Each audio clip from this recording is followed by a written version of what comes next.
नमस्कार। सबसे पहले आज की प्रेस वार्ता में आप सभी का स्वागत है। शॉर्ट टाइम में आपको निवेदन किया और आप आए, उसके लिए आपका बहुत बहुत धन्यवाद। आज की प्रेस वार्ता का जो मुख्य उद्देश्य है, जैसा कि पिछले एक हफ्ते से भारतीय जनता पार्टी के लोग, उनके नेता, उनके कार्यकर्ता जिस प्रकार से कांग्रेस पार्टी के माननीय मुख्यमंत्री महोदय के निर्देशों के अनुसार जो कार्यालय बंद हुए, जो नोटिफाई किए गए हैं, जिन्हें पूर्व सरकार ने, जयराम सरकार ने आनन फानन में खोला था और बेवजह जो है प्रदेश की वित्तीय संसाधनों के ऊपर अतिरिक्त बोझ डाल दिया था, लगभग 3000 करोड़ का। और उसको लेकर जिस प्रकार से एक निम्न स्तर के प्रदर्शन भारतीय जनता पार्टी के कार्यकर्ताओं, पदाधिकारियों व नेताओं द्वारा जो किए जा रहे हैं, वो अति निंदनीय है।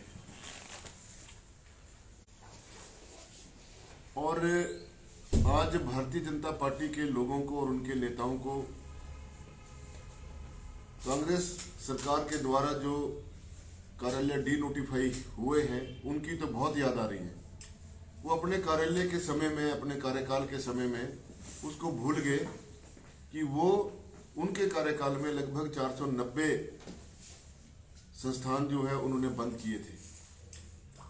उनके बारे में तो बात नहीं कर रहे हैं। अपनी हार से बुखलाकर, क्योंकि डबल इंजन की सरकार थी, बहुत आत्मविश्वास था भारतीय जनता पार्टी के नेताओं में। सैकड़ों रैलियां कर दी उनके बड़े बड़े नेताओं ने। दिल्ली से तमाम बड़े बड़े नेता यहां पर पहुंचे, उनके प्रधानमंत्री यहां पहुंचे, गृह मंत्री यहां पहुंचे, राष्ट्र के उनके अध्यक्ष जगत प्रकाश नड्डा जी यहां पहुंचे, स्मृति ईरानी जी यहां पहुंची, योगी जी यहां पहुंचे और ना जाने कितने बड़े बड़े नेता यहां पर प्रचार और प्रसार करने के लिए आए। और जब हार गए तो अब बेवजह के जिस प्रकार से ऊंचे हथकंडे अपनाए जा रहे हैं और माननीय हमारे नवनियुक्त मुख्यमंत्री सुखविंदर सिंह ठाकुर जी के ऊपर जो हमला कर रहे हैं, वो बहुत ही निंदनीय है। और जिस निम्न स्तर से वो प्रदर्शन कर रहे हैं, पिछले कल जिस प्रकार से उन्होंने एक निम्न भाषा का और निम्न नारों का जो उन्होंने प्रदर्शन किया, उसके ऊपर जो सख्त कार्रवाई होगी। और इस प्रकार के जो हथकंडे हैं, उससे भारतीय जनता पार्टी को बाज आना चाहिए।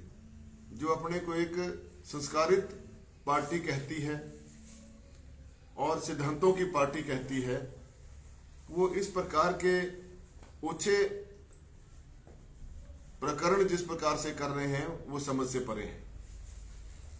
यदि उनको लगता है कि उनके साथ अन्याय हो रहा है, तो अभी विधानसभा का सत्र होने वाला है, वहां पर बात करें, वहां पर रखें अपनी बात, चर्चा करें। और माननीय मुख्यमंत्री महोदय ने स्पष्ट संकेत दिया है कि जो इस प्रकार के गलत निर्णय पूर्व सरकार ने लिए हैं, उनको किसी भी तरीके से सहन नहीं किया जाएगा। यही उनको तकलीफ हो रही है। कभी वो मंत्रिमंडल के विस्तार की बात करते हैं कि अभी तक तो मंत्रिमंडल नहीं बना। वो अपना समय क्यों भूल जाते हैं? कितने आंदोलन हुए थे मुख्यमंत्री बनने के लिए, शायद जयराम जी उस बात को भूल जा रहे हैं। पीटरऑफ के अंदर जो प्रकरण हुआ था, उससे सारी जनता को वो विदित है कि किस प्रकार वहां पे हो हल्ला हुआ। प्रेम कुमार धूमल जी चुनाव हार गए थे और उन्होंने वहां पर अपने समर्थकों के साथ जो राष्ट्रीय कार्यकारिणी के प्रभारी भारतीय जनता पार्टी के आए हुए थे, वहां पर ढोल नगाड़ों के साथ नारेबाजी करते हुए मुख्यमंत्री बनने की मांग रखी थी। तो आज कांग्रेस पार्टी के इनको इतनी क्या तकलीफ हो रही है हमारे मंत्रिमंडल को लेकर, वो इसकी क्यों चिंता कर रहे हैं कि प्रदेश के विकास के लिए और विकास के आड़े आने वाले कोई भी निर्णय जो है उनको सहन नहीं किया जाएगा। इसलिए भारतीय जनता पार्टी के लोग अपनी सीमा में रहें, संयम रखें और प्रदेश की जनता के लिए कांग्रेस पार्टी ने जो गारंटियां घोषित करी है वो अक्षर से जो है वो उनका पालन होगा। अभी मंत्रिमंडल का गठन होगा, कैबिनेट की बैठक होगी, उसके बाद सारे निर्णय सामने आएंगे। आप चिंता क्यों कर रहे हैं? और जिस प्रकार से मैं कल जयराम ठाकुर जी का वक्तव्य सुन रहा था, वो कह रहे थे कि 10 दिन में पूरा करने के लिए बात करी थी कांग्रेस पार्टी ने। शायद वो भूल गए कि अभी जो हमने बात कही थी उसमें हमने यही कहा था कि जैसे ही हमारी सरकार बनेगी और कैबिनेट का गठन होगा, मंत्रिमंडल का गठन होगा, उसके जो 10 दिन में जो पहली बैठक होगी उसमें ये निर्णय लिए जाएंगे जिसमें ओपीएस बहाल होगा और 1500 रुपए जो हमने महिलाओं को हर महीने देने हैं वो भी बहाल होंगे।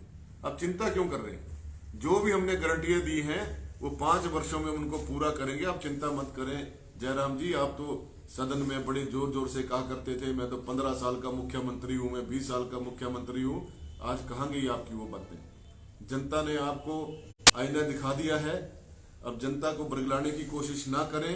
प्रदेश के शांतिपूर्वक माहौल को आप गलत दिशा देने की कोशिश ना करें, संयम रखें, सब आपके सामने होगा।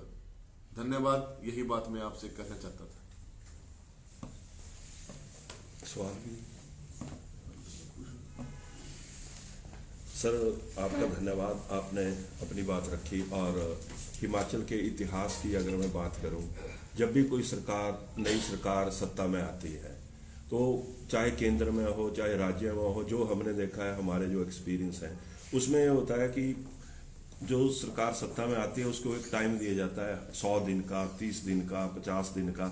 लेकिन ये तो जब सरकार बनी, भाजपा जो है जिस प्रकार की ओछी राजनीति, मैं तो ये कहूंगा कि जो ओछी राजनीति की जा रही है और मुख्यमंत्री के खिलाफ जिस प्रकार से जो है वो एक कैबिनेट में मंत्री रहे हुए व्यक्ति के गृह जिले में जिस प्रकार से नारेबाजी की गई, वो हमारे लिए तो वो शर्मनाक है ही। आप उस पर क्या कहेंगे सर?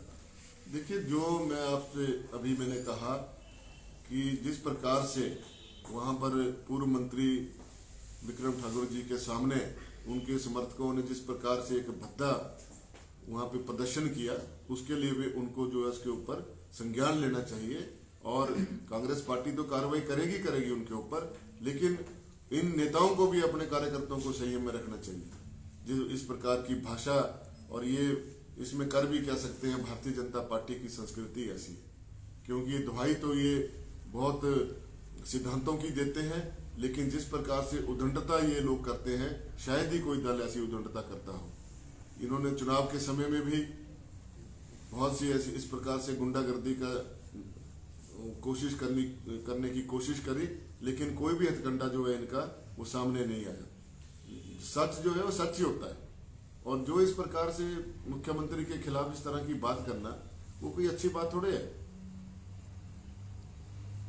जी सर, मेरा एक सवाल रहेगा सर यहाँ पर। मैं अरविंद बोलचाल से यहाँ पर सब डिवीजन हेडक्वार्टर में सर पिछले काफी लंबे समय से बहुत सी समस्याएं हैं, जिसमें मुख्य तौर पर अब ये मांग उठ रही है कि महरे को एक अलग पंचायत बनाया जाए, क्योंकि जो चाहे कूड़े की समस्या की बात हो, चाहे और भी तरीके की जो समस्याएं हैं वो यहाँ पर देखने को मिल रही हैं। और लगातार अगर कूड़े की मैं बात करूँ यहाँ पर, तो उसके निपटारे के लिए कोशिशें की गई हैं, लेकिन जिस तरीके से एक शहर बड़ा होता जा रहा है, यहाँ पर रहने वाले लोगों की संख्या बढ़ती जा रही है, तो वहां पर उस तरीके से जो निष्पादन कूड़े का होना चाहिए वो नहीं हो पा रहा है। तो क्या इस और भी कोई आप कदम लेंगे? आने वाले 5 साल आपके पास सरकार में है और एक फुल मेजोरिटी की सरकार है, क्या महरे को जो है वो अलग ग्राम पंचायत या इस तरीके का कोई मॉडल आएगा जिसमें इन समस्याओं का समाधान हो पाए?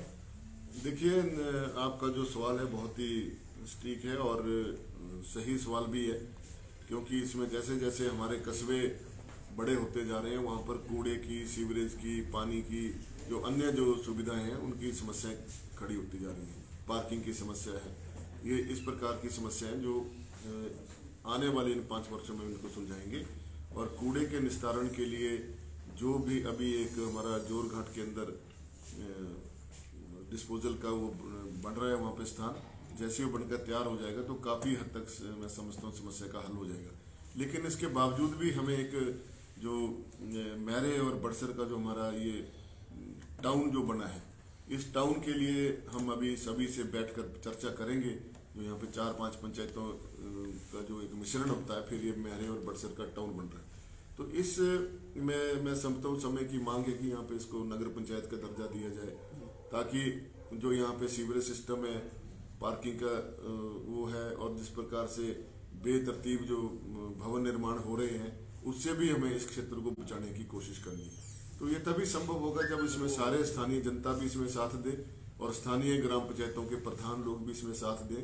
तो एक अच्छा टाउनशिप हम यहाँ पर खड़ा कर सकते हैं, ताकि और अगर उसको अच्छे टाउन के हिसाब से डेवलप कर उम्मीद कर सकते हैं सर इन 5 सालों में इनके हाँ, ऊपर बिल्कुल आप पूरी उम्मीद करें, क्योंकि मैं पूरी तरह से प्रयासरत रहूंगा। अभी जैसे ही हमारी मंत्रिमंडल का गठन हो जाएगा, सरकार पूर्ण रूप से काम करना शुरू कर देगी, तो सारे प्रतिनिधियों से, व्यापार मंडल से और यहाँ के स्थानीय लोगों से चर्चा की जाएगी, क्योंकि समस्या बहुत बड़ी है। कोई जब हम चुनाव के समय में लोगों के बीच में जाते हैं तो लोग डिमांड करते हैं कि यहाँ सीवर सिस्टम होना चाहिए, यहाँ पर नालों का चैनलाइजेशन होना चाहिए, लेकिन पंचायतों के पास उस प्रकार का फंड नहीं होता। जब आप किसी का एक टाउन को अगर डेवलप करना है तो उसमें बहुत सी ऐसी स्कीम्स होती हैं जो अर्बन डेवलपमेंट के माध्यम से की जाती है। तो मेरी कोशिश रहेगी कि इस क्षेत्र को अगर हम NAC में तब्दील कर दें तो शायद यहाँ का अच्छा विकास हो सकता है, और कूड़े का निस्तारण भी हो सकता है, और अन्य जो मूलभूत सुविधाएं वो भी हम अच्छे से दे सकते हैं। तो उसके लिए आने वाले समय में योजना बना रखी है हमने, लोगों से चर्चा करेंगे सभी से, और जबरदस्ती किसी के ऊपर थोपने की कोशिश भी नहीं करेंगे, और जनता के सहयोग से ही सारा काम करने की कोशिश करेंगे। बस अड्डे की समस्या यहाँ पर हमारी बहुत चिरकाल से चली आ रही है। इसमें ऐसा भी नहीं है कि इसमें सबने प्रयास नहीं किए, मेरी तरफ से भी प्रयास होते रहे और दूसरे दल के नेताओं से भी प्रयास होते रहे, लेकिन अभी तक उस समस्या का समाधान नहीं हो पा रहा। लेकिन मैं आपको भरोसा दिलाना चाहूँगा आपके माध्यम से अपने बड़सर विधानसभा क्षेत्र की जनता को, कि बहुत जल्द 1 साल के अंदर अंदर जो है इस समस्या का सुलझाने की मैं कोशिश करूँगा, और ताकि यहाँ पर लोगों को बस अड्डे का जो है वो मिले। सर मेन जो रहता है, मैंने प्रश्न दूसरा आप भी करेंगे, बाबा बालकनाथ न्यास जोड़सित, और यहाँ पर जो टूरिज्म है, धार्मिक जिसको आप कहेंगे, टूरिज्म के साथ अगर इसको जोड़ दिया जाए, जो आपकी 16 सिंगी धार है, पहले भी एक बार प्रपोजल बनी थी, ऊपर से डाइवर्ट करने का, जब भीड़ हो जाती है मेलों के दौरान भी श्रद्धालुओं को, और उस एरिया में अगर टूरिज्म को बढ़ावा देने के लिए कोई योजना बनाई जाए तो स्थानीय लोगों को भी रोजगार मिलेगा। और वहाँ पर जो मैं कहूँगा, शुरू से सर आप भी 2 बार विधायक रहे, आपने अच्छे प्रयास किए, एक बहुत अच्छा भवन वहाँ पर आपकी मेहनत रंग लाई है वहाँ पर, लेकिन फिर भी जो राजनीति वहाँ पर हावी रहती है, चाहे वहाँ पर जो एम्प्लॉयज हैं चाहे दूसरे लोग हैं, तो क्या इसका हल ये हो सकता है, एक सेंट्रल जो जिसको ट्रस्ट कहते हैं आप, सेंट्रल ट्रस्ट बनाकर, पहले भी राजा वीरभद्र थे उसमें ये बात उठी थी कि मंदिरों का सेंट्रल ट्रस्ट बनाया जाए, या इस मंदिर के विकास के लिए क्या लगता है आपको, जैसे रज्जू मार्ग की बात है, जैसे ये ट्रस्ट और वैष्णो देवी का ट्रस्ट साथ साथ बने थे सर, अगर आप वैष्णो देवी जाते हैं वहां पर बहुत ज्यादा सुविधाएं जो है, रात को भी जाते हैं तो वहां पर जो है वो लगता ही नहीं है कि हम रात में जा रहे हैं, हम अभी जाकर भी आए। लेकिन यहाँ पर अगर दिन में भी जाते हैं सर, बड़सर से शुरू हो जाता है, लेकिन अगर किसी को पानी चाहिए पीने के लिए, कोई जिसको आप शौचालय कहते हैं, कोई व्यवस्था मतलब वहां तक नहीं है, तो क्या एक मास्टर प्लान बनकर जो है वो इसमें सुधार किए जाएंगे? बिल्कुल सतीश जी, और इसके बारे में मैं खुद भी बहुत गंभीरता से विचार कर रहा हूँ। जैसे अभी हमारे नए ट्रस्ट का गठन होगा, उसमें इन सारी चीज़ों को ध्यान में रखते हुए, और मैंने काफ़ी प्रयास किया है पिछली सरकार के समय में भी और उसकी पिछली सरकार के समय में भी, जब हमारी सरकार थी, कि यहाँ पर जो बाबा बालकनाथ जी की जो हमारा ट्रस्ट है उसको पर्यटन की दृष्टि से धार्मिक पर्यटन स्थल में तब्दील किया जाए। और ये बहुत सही बात है कि जब श्रद्धालु आते हैं, बहुत मात्रा में श्रद्धालु आते हैं, अब तो 12 महीने श्रद्धालु चले रहते हैं, तो उन जितनी उनको सुविधाएं होनी चाहिए वो सुविधाएं अभी तक हम उनको दे नहीं पा रहे। तो इन सारी चीज़ों को देखते हुए एक मास्टर प्लान जो तैयार किया जाएगा, बृहद मास्टर प्लान होगा, उसमें रोपवे का भी प्रावधान रहेगा, और छोटे छोटे हट्स बनाने का भी रहेगा, ताकि पर्यावरण भी खराब ना हो और बच्चों को रोजगार भी मिले, और आने वाले जो हमारे श्रद्धालु हैं उनको भी सुकून मिले। अब जिस प्रकार से वैष्णो देवी का जो जो ट्रस्ट है, वो वहाँ पर कुछ परिस्थितियाँ भिन्न हैं। और यहाँ पर एक जो हमारे लैंड की जो प्रॉब्लम है सबसे ज़्यादा, क्योंकि यहाँ आसपास सारा फॉरेस्ट का लैंड है, लेकिन उसको भी किसी न किसी तरीके से जब एक मास्टर प्लान के तहत जब उसको लाएंगे तो वन विभाग से भी उसमें परमिशंस की जो जरूरत रहेगी उसको भी करेंगे। और रोप वे को भी इस प्रकार से जोड़ने का मेरा स्वप्न है कि अगर हम नैना देवी से बरछेट्टू की धार में और बरछेट्टू की धार से बाबा बालकनाथ और बाबा बालकनाथ के साथ एक कैलू टेम्पल है, एक प्राचीन मंदिर है, वो बहुत रमणीक स्थान है और बाबा बालकनाथ की हाइट के थोड़ा सा बराबर ही है। तो अगर इस प्रकार से एक जॉइंट हो जाए इस रोप वे का, तो मैं समझता हूँ कि बहुत बड़ा टूरिज्म हब जो है हमारे district Bilaspur, district Unnao, district Hamirpur के लिए ये एक बहुत बड़ा टूरिज्म हब जो यहाँ पे बन जाएगा। और उससे जहाँ आम जनता को लाभ होगा, श्रद्धालुओं को लाभ होगा, टूरिस्ट यहाँ पे, धार्मिक टूरिस्ट यहाँ पे ज़्यादा से ज़्यादा आएगा और यहाँ के हमारे लोकल लोगों को जो है रोजगार उसमें मुहैया होगा, ऐसा मेरा मानना है। धन्यवाद। सर, ये ओपीएस और 1500 रुपये मंत्रिमंडल के गठन के बाद मिलेगा?